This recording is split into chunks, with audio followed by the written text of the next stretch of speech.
Thanks very much, Stuart, and good evening, everybody. The way we're going to do it is Cathy and I will kind of exchange, rather than having 20 minutes each, we decided that I'd start and Cathy will come in at any point that is appropriate for the things that she wants to talk about. So if I get a signal over there, I'll hand it to her. Not even tempted by your meal. No, I wasn't either. I just wanted chips without that sauce. So the topic for tonight is, I think it's the toxic Israel lobby, obviously a neutral description. I want to talk a little bit about the lobby and how it works, and the first thing that occurs to me to say about the lobby is the most striking feature of the public discourse about Palestine is the immense gulf between the public perceptions, the mythology, and the reality, both from historical periods like 1948 onwards and today.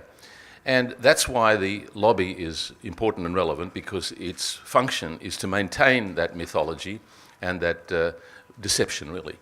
The point about the lobby, I don't want to give them credit for anything, but they don't deserve all the credit for it, because, of course, one of the things that's very significant about this whole problem and the gulf between the myth and the reality is that it's not just the lobby's work.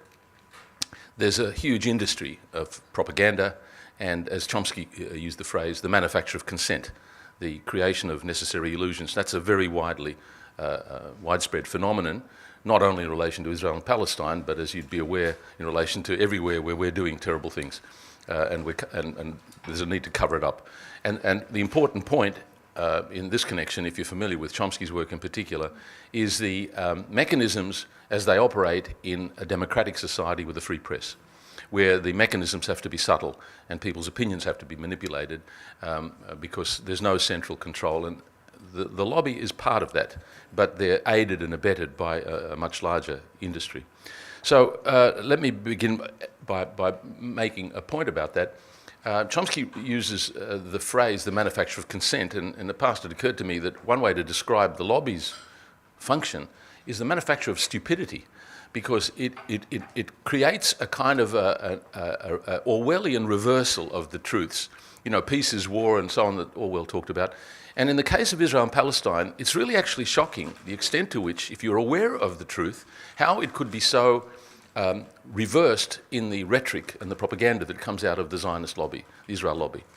This is really quite extraordinary, because the realities are so contrary to the way in which they'll speak about it. And I'll give you examples of that. So I should say a few things about what is the Israel lobby. Of course, the obvious comparison, and importantly similar in some respects, is much in the news now, is the NRA, the National Rifle Association in America. They're also enormously powerful and influential, largely through the funding that they give to congressmen. And the Israel lobby, in America especially, and perhaps less so here, is also enormously influential through the money that they funnel to politicians. So there's an important similarity there, but of course there are important differences in this case as well. And I want to talk about some of those differences. I should say that one of the important resources on this problem is a book that was written following an article by two Americans called, their names are Mearsheimer and Walt. They wrote an article in a book called The Israel Lobby. It's a very important book which details the full extent of this. They, in my view, go a bit too far. I've got a quote a bit further down where they actually, see if I can find the quote, here it is. They say that the overall thrust of US policy in the region, in Israel-Palestine, is due primarily to domestic US politics and especially to the activities of the Israel lobby. I think that's a mistake. This is not an original claim on my part. Chomsky has been critical of this, although he's been one of the most powerful voices for Palestine. He makes an important distinction, and that is that in the case of America, and perhaps in Australia as well, which I'll talk about, there happens to be a convergence of interests, but I think it's too strong to say that America's policies are driven by the Israel lobby. They have their own reasons, strategic reasons for supporting Israel to the tune of $3 billion a year, and in the United Nations by vetoing every resolution that comes up. So I don't think the Israel lobby can get all the credit for this. And that's an important point, because they are slowly, I think, perceptibly losing their grip. Not least of all in the Jewish community, which I'll talk about. And to use the title of a book by Norman Finkelstein, who's one of the most important authors, he says, speaking of the Jewish community, they know too much. They're progressive, unlike, I might say, the Jewish community in Australia. The American community are mainly Democrat voters, and they're progressive on everything except Palestine. And they're starting to find out the realities that I talked about before, the huge gulf between what they all thought, what we all thought since 48 and 1967, which I'll talk about. And they're starting to find out the truth. And they have trouble reconciling that with their values. And that's an important shift. And the lobby is going to be losing, and is losing, its grip. So that's an important distinction. The important thing to say, I guess, about the lobby, it's not a single unified cabal. It's not a unified movement with a central leadership. It's a loose coalition of organisations and individuals. They don't sit around and construct a conspiracy. This is not a conspiracy exactly. It's the way in which foreign policy generally and public discourse is generally driven by the newspapers and so on. The idea, for example, that Chomsky is accused of a conspiracy theory is a mistake. When he's pointing to the way in which these mechanisms of thought control, as he would call it, in our liberal democratic society work, it's not by conspiracy. It's when they have shared values and shared attitudes and shared purposes, they simply behave in certain ways that it's in concert, and it doesn't have to be a collusion or collaboration. So that's important. And of course, so it's not a centralised hierarchical organisation with a membership that's defined. And an important distinction too is that it's not entirely Jewish, although the Jewish communities and the Jewish organisations I'll list, in Australia especially, are central. I mean, they're the main drivers of the lobby. It's not exclusively Jewish, and there are others who are part of the broader coalition. Journalists, people who are apologists for Israel, and in Australia and America there are very many of those, and they're not only Jewish. One of the things that I just got on my notes, I've got rather too much as always to say, but one of the things I'll give examples of to illustrate how they function, which is, for us on the other side, is in some ways a useful feature. The lobby, because of that gulf that I started talking about, they simply lie. They misrepresent the reality in ways that are quite extraordinary. I'll give a quick example. And on top of that, they have other tactics, which I'll also mention. One of their central tactics is to defame people who are on our side, my side, the critics of Israel. They resort to vilification and defamation, and they never stop in the sense that even when they've been called to account, it doesn't deter them. There are reasons for it, which I'll mention. But let me just give an example, so I'm not talking abstractly. The Australia-Israel, what is it, Jewish, AJAC, what does it stand for? I forgot, Jewish something committee. That's like the committee, yeah. They're the Australian version of APAC, which is the American Jewish lobby. They're a private think tank, in a sense. They're not a representative organisation like some of the Jewish groups, like AJAC, like ECAJ. But their leadership here, I think it's Colin Rubinstein, he and many others I've heard directly from people in Canberra, politicians that we've visited when we go to lobby in Canberra. They will report back, and some senior figures at DFAT, at the Department of Foreign Affairs and Trade, very senior people that we've spoken to, they will report what they're told by the figures in the lobby, like AJAC. For example, they will say, and they'll say it publicly, this is not a secret, they'll say the settlements are not the problem, they only take 3% of the West Bank. Now, I don't know how they can so brazenly say something that's such bullshit. And when I was speaking to one of these people in Canberra, I mean, I was just lost for words. And presumably the person I was speaking to knew. And that's our strength, by the way. The strength is that these people are just talking shit. The wall on its own takes nearly 10%, about 9%. So just before you talk about anything else in the West Bank, the wall is already 10%. Area C, which is most of the Jordan Valley, if you look at the maps, which, by the way, the lobby, when they write about it, they never show a map. I can give you examples of books that are published by lobby figures.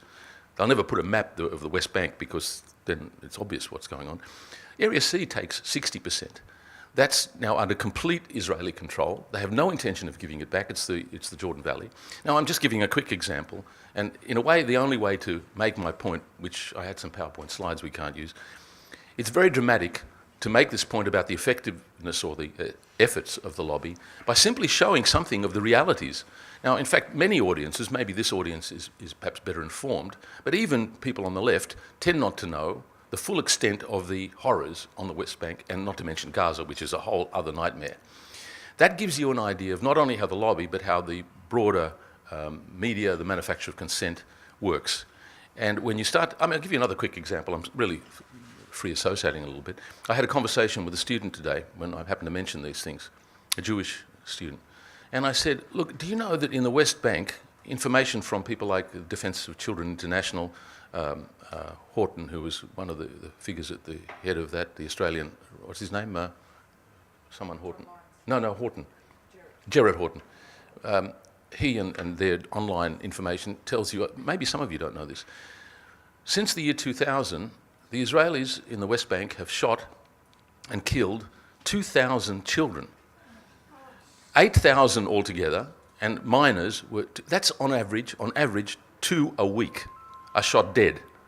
Now, there's a lot of other things going on in the West Bank. Now, if you're shocked by that, that tells you something about even those of you who are here that are, I assume most of you, more or less sympathetic, because we tend not to get people on the other side coming to these talks.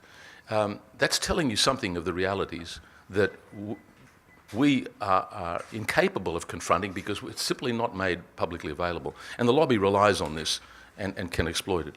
So, in the United States, it's AJAC, and they're important to talk about because Australia is to some considerable extent following in the footsteps or depending on the American lead. We, in Australia, the Australian government has a shameful record of voting in the United Nations with America and Israel and 3 pissy Pacific countries. You know, I don't remember which ones they were, Palau and Micronesia and some little place. And we in Australia have been consistent with that. The one important shift to that was to the credit of Bob Carr, who, contrary to Julia Gillard's wishes, managed to force the UN representatives to abstain on a motion that would have recognised Palestine as having a status in the UN as observer. But the consistent pattern has been like that. And the United States uses its veto repeatedly. I mean, I've got the numbers here, I don't know, 30 times over the last number of years, and it blocks Arab efforts to put Israel's nuclear arsenal on the International Atomic Energy Agency agenda. So we are following in their footsteps, and that helps the Australia lobby considerably. In Australia, Bob Carr has referred to the lobby, particularly the Melbourne people, as the falafel faction of the Likudniks, which explains a lot. And I can just give you the acronyms, the names of many of these organisations. There's APAC, there's ECAG, which is one of the worst, I have to say.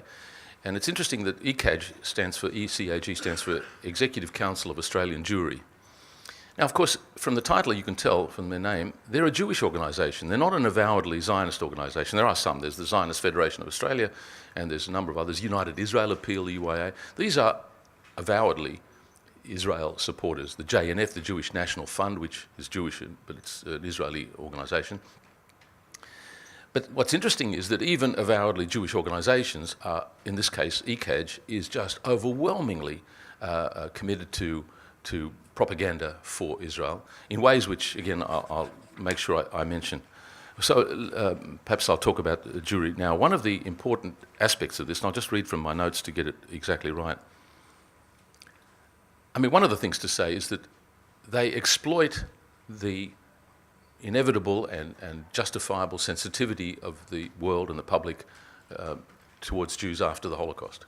Of course, their shameless exploitation of this works to some extent because people are reluctant to criticise Jews for the obvious reasons. In fact, an Israeli former Knesset member, Shulamit Aloni, she died, but she is on a television program on Facebook, you can find it, saying that it's a trick we always use, she says, the Israelis and the Jews, to silence criticism about Israel. Now, it's not a secret if you're in this business how shamelessly they use that, and I'll give an example when it comes to the boycott movement, BDS, how disgracefully they will use that as an example. Now, the point to make about this, perhaps it's unnecessary to labour it, but if Jews as Jews insist on identifying Israel as a Jewish state, and representing all Jews worldwide, as Netanyahu and everybody does, that it is there for all Jews, and, I should say, in a very significant way. So I, as a Jew, I have rights automatically to live in Israel and to own property there, which my Palestinian friends who were exiled, who were expelled, don't have. This is an extraordinary feature. The so-called law of return, as the Jews call it, the Israelis call it, which applies to Jews anywhere in the world. In fact, it now even applies to non-Jews if they're married to a Jew. Palestinians don't have that right. So the point about this, though, is that they can't have it both ways and insist, as they do, that Israel is a Jewish state, a contradiction, by the way, when they call it a Jewish democracy, because, of course, that's another trick. You can't have it both ways. It's a contradiction. You can't be a democratic state and give what inside Israel is 20% of the population. They don't have the same rights in ways I could detail. But then it's a trick. So they, on the one hand, insist, and I've got some good quotes here, insist on their status as representing all Jews, but if you criticize Israel, you are accused of criticizing Jews and therefore you're an anti-Semite. This is a trick which we shouldn't tolerate. People who are non-Jews shouldn't stand for this because, as I said, there's a sensitivity, but this is being exploited in a way that should be... Please, come in, Cathy. No, I just want to say, just that issue is if you're actually a pro-Palestinian supporter or you advocate for rights for Palestinians, you're automatically labelled as an anti-Semite, anti-Israel. And so that feeds in. So there's an impossibility, say, for journalists, and I'll talk a little bit in a minute, just with some key examples about journalists who've been constantly vilified and harassed and labelled in this way because they've dared to go off script. And there is a script, as Peter's explaining here, and the script means that Palestinians don't exist.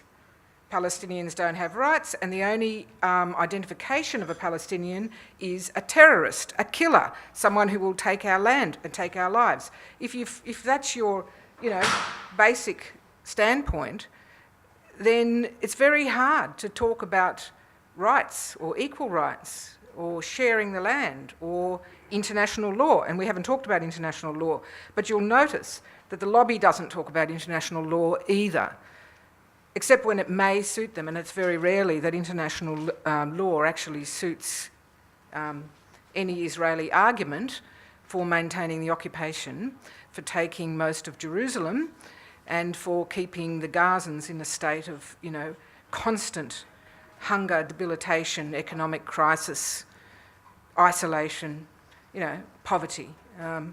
International law doesn't get a mention. So that was my little pop-in, and I'll do that. Please, whenever you feel. I don't want to dominate this, so please, I've got the mic. Of course, Cathy's exactly right, just to reinforce her point. International law is one of the greatest weapons that we have when we talk to politicians or journalists. Just to repeat Cathy's point, one of the strongest arguments we have is to say we're not asking for anything exceptional.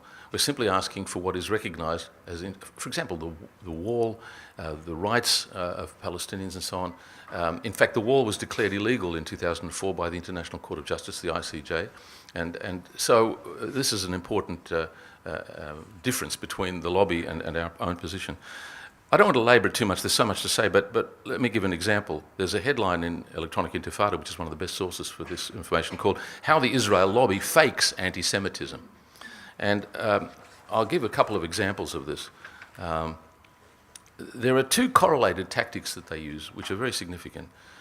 On the one hand, people like the Executive Council of Australian Jewry, and I have this sort of, my kids accuse me of being a troll on social media, because one of the things that social media does is enables one to publicly, as it were, shame them or interact with them with an audience, which, I can't get them up here, and on Facebook or especially on Twitter. And one of the interesting things there is that whenever they condemn some appropriately terrible act by Palestinians or anybody else, some desecration of a cemetery or some really terrible thing or a murder, I'm often saying to them, so what about a comparable horror that was committed, and there's plenty, by Israelis or Jews? The genocidal racism that you see on the streets in Israel by Beitar Jerusalem, for example, who they walk around in the streets yelling in Hebrew, Ma'avet la'aravim, which means kill all the Arabs. Israel is awash with this. Now, the Executive Council of Australian Jewry, among others, they won't say a word. For all their bellyaching about their concern about anti-Semitism and rightly, and racism, they are silent on the stuff that comes out of the mouths of the Knesset members and the others in Israel. This is how they function. So on the one hand, their tactic is to be silent about horrors, anything that's horrible committed by the Israelis, and of course then play up, and perhaps justifiably in many cases, the crimes on the other side. And that's the joint tactic with the vilification and defamation of critics. And there are people as distinguished as, I've got here a note about the United Kingdom UK Rabbi Jonathan Sacks, who's quoted as saying, quote, "Anti-Zionism is the new anti-Semitism." So the moment you criticise Israel, you are ipso facto proving that you are an anti-Semite. That's the only criterion. People like myself and others who've been known by their community for many years and never had such a criticism, the moment you're found to be a critic of Israel, then you're immediately dismissed either as a self-hating Jew or an anti-Semite. There's no other criterion. So this is a strange psychological diagnosis of people, that they have some deep racist prejudice when they're just critical politically. Okay. The other feature of these defamations is very important to mention. It has a very important function from their point of view. You end up spending an enormous amount of time, unless you're very conscious, and it's very hard to be conscious of this, defending yourself against the accusation. And this is the trick, that you are now diverted. So let's say I'm a self-hating Jew and I'm even a racist psychopath. Let's assume that. So let's not talk about me, let's talk about what's going on over there.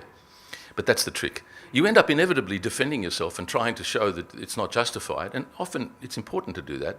People that I'm very close to in APAN, the Australia-Palestine Advocacy Network, for example, the most distinguished members of the executive, like our president, Bishop George Browning, is a distinguished Australian, and others, have been accused openly. I've got quotes here from the Executive Council of Australian Jury's report on anti-Semitism. I've got a quote here about how they've sunk to the cesspit of anti-Semitism and racism. This is describing the most decent human beings that I've ever had the privilege to know.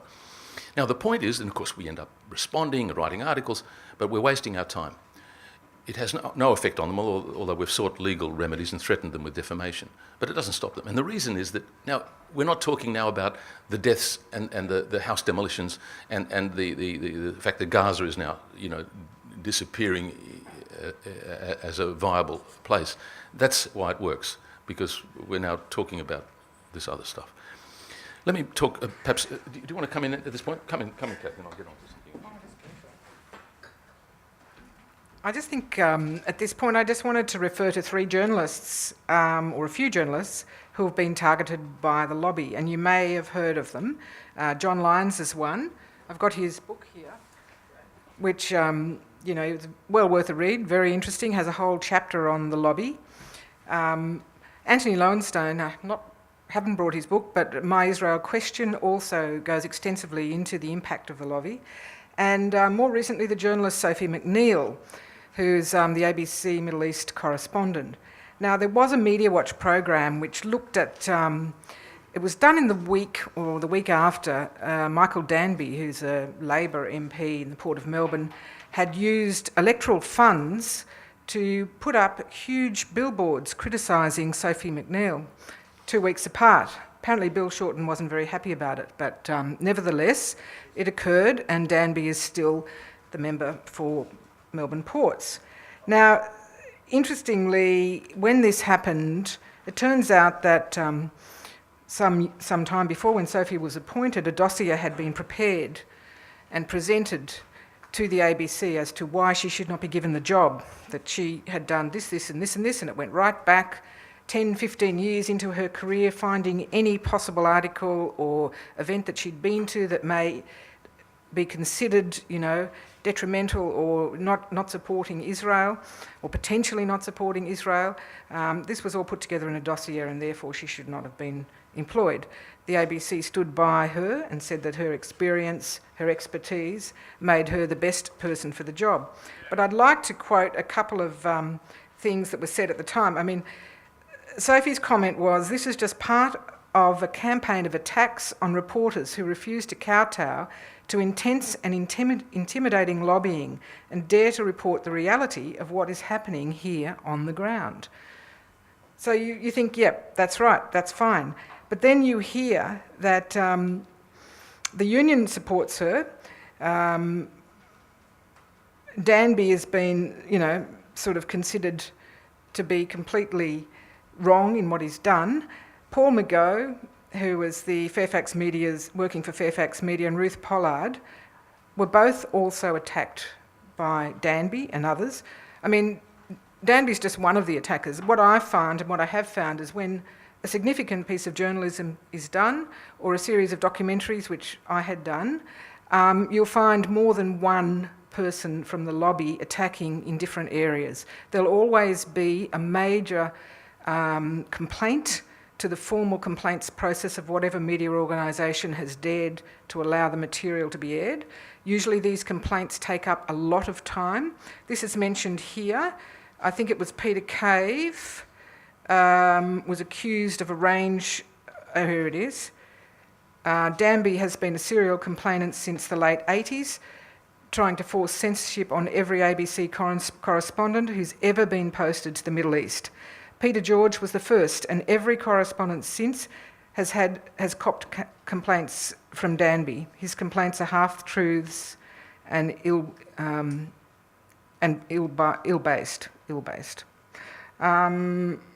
There's a complaint here that lasted 2 years. It took 2 years for the ABC to continue to finalise the complaints process, and I think Peter Cave was completely exonerated from any bias. But this is what happens. The lobby takes up a lot of time by organisations which are bound by, reasonably so, to respond to every complaint.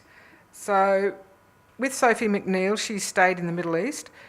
You can be assured that everything that she does, that every single piece of journalism that goes out results in a large number of complaints, formal complaints, against her work. And of course these complaints then get hauled up at Senate estimates and thrown around by Liberal and Labor MPs who are also sort of friends of the lobby.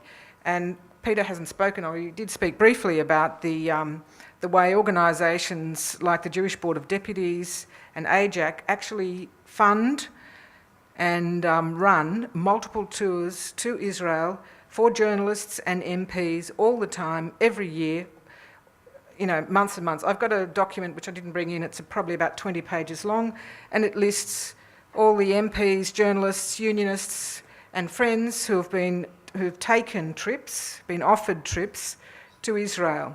Now, the results of those trips often end up in positive media images of Israel, which is the aim, I guess.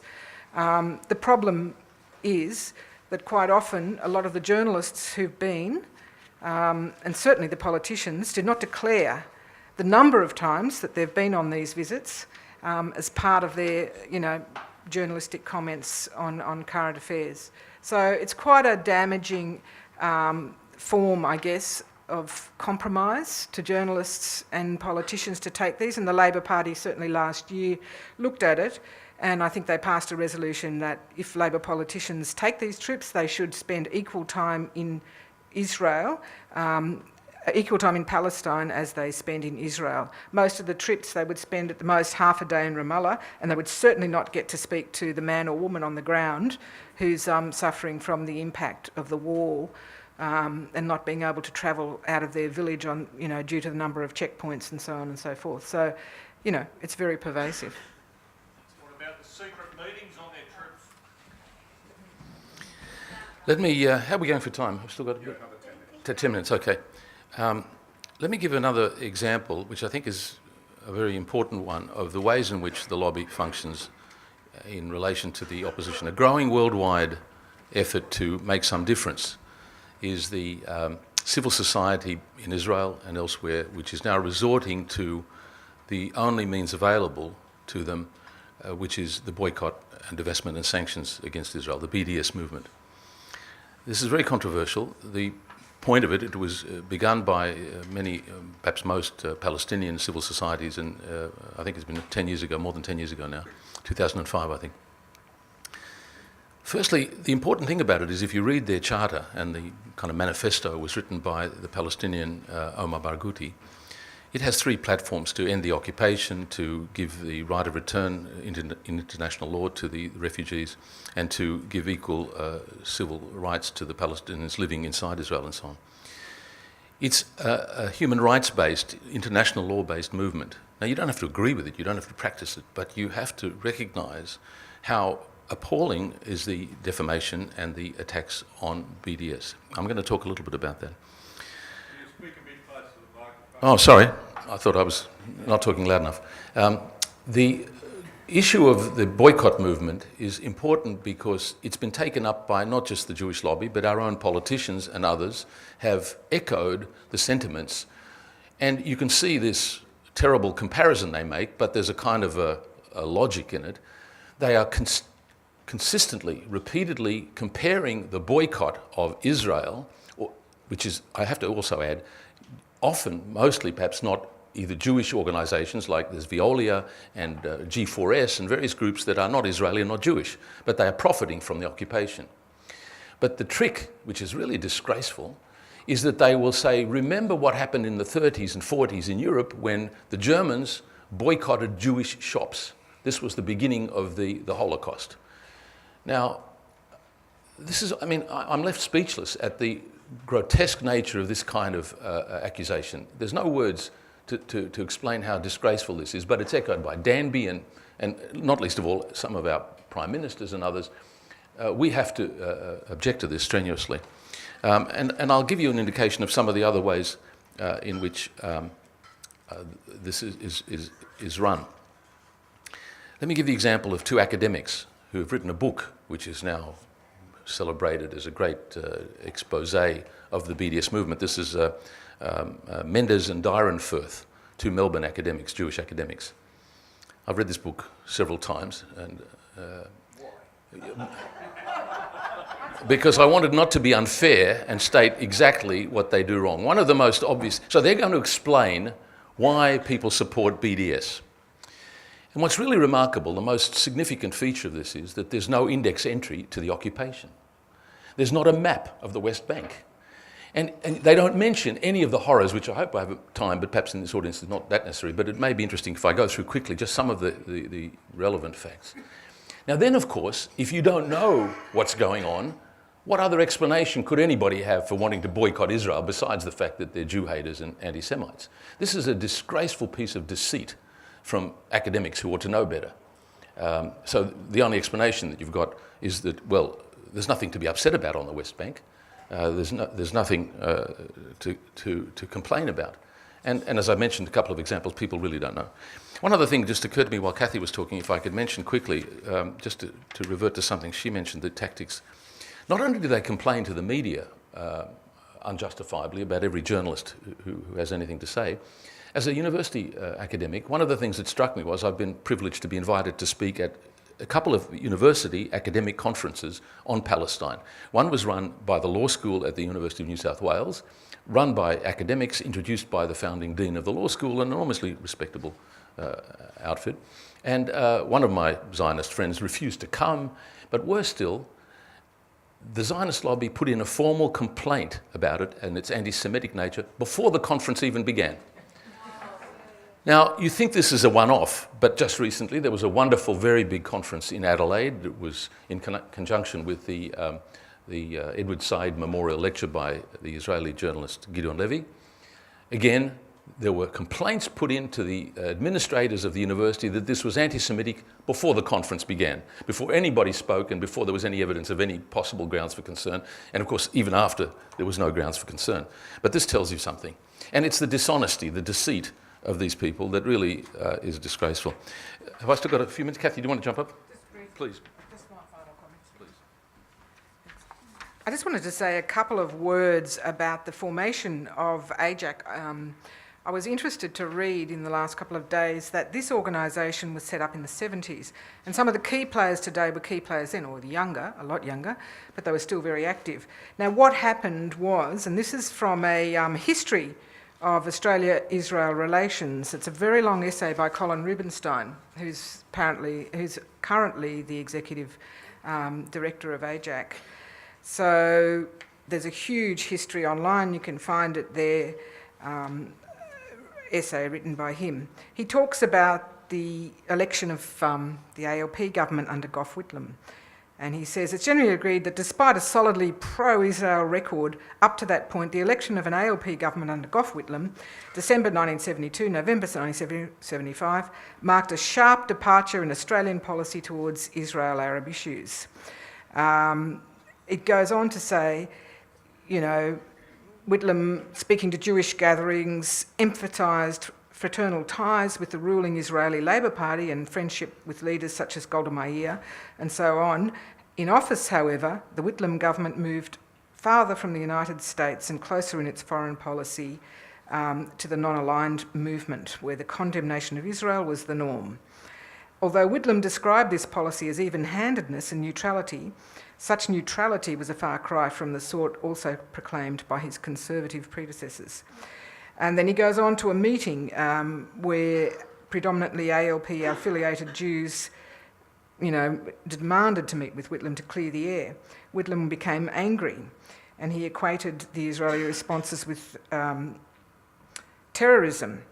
He said that an Israeli reprisal raid on a PLO base in Lebanon had been not only a mistake, but a crime.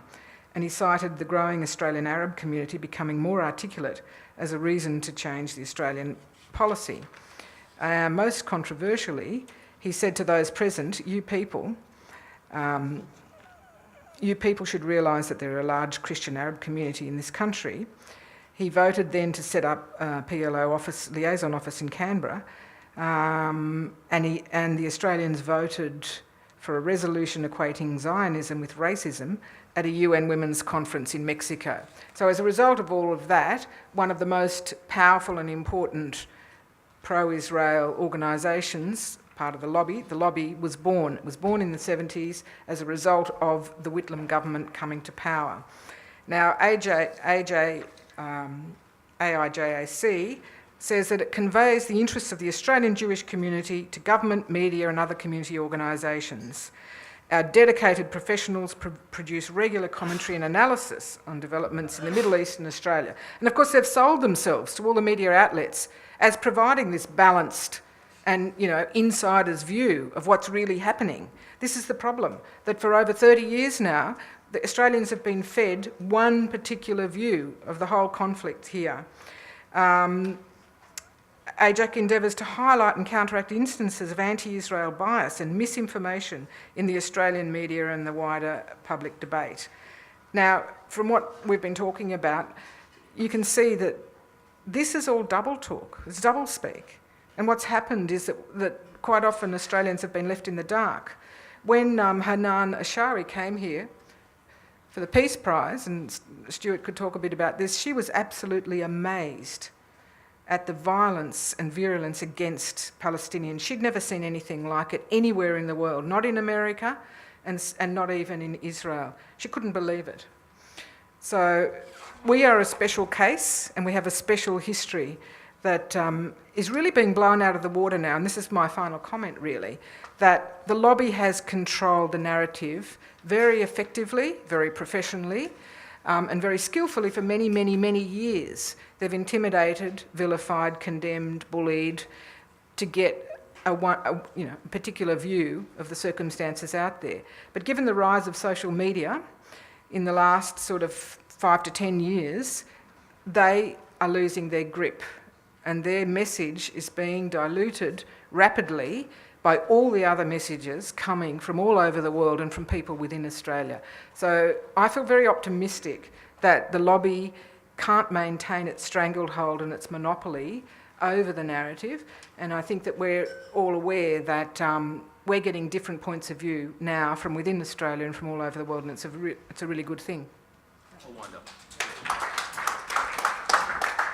I'll wind up and then we can end properly. Let me just add a few final remarks, picking up on Cathy's point. The world's foremost lobbyist was here in Australia just now, perhaps still here. That's Alan Dershowitz from Harvard University. He's written books, The Case for Israel and dozens of other things.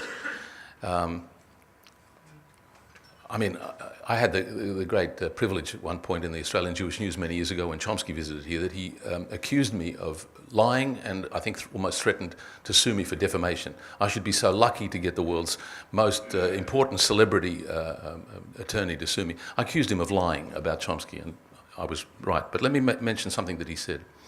Here, he said a few days ago, I've got the exact quote, but somewhere else. He said something like this, that if the Palestinians decide to compromise and come to the negotiating table, then there'll be peace.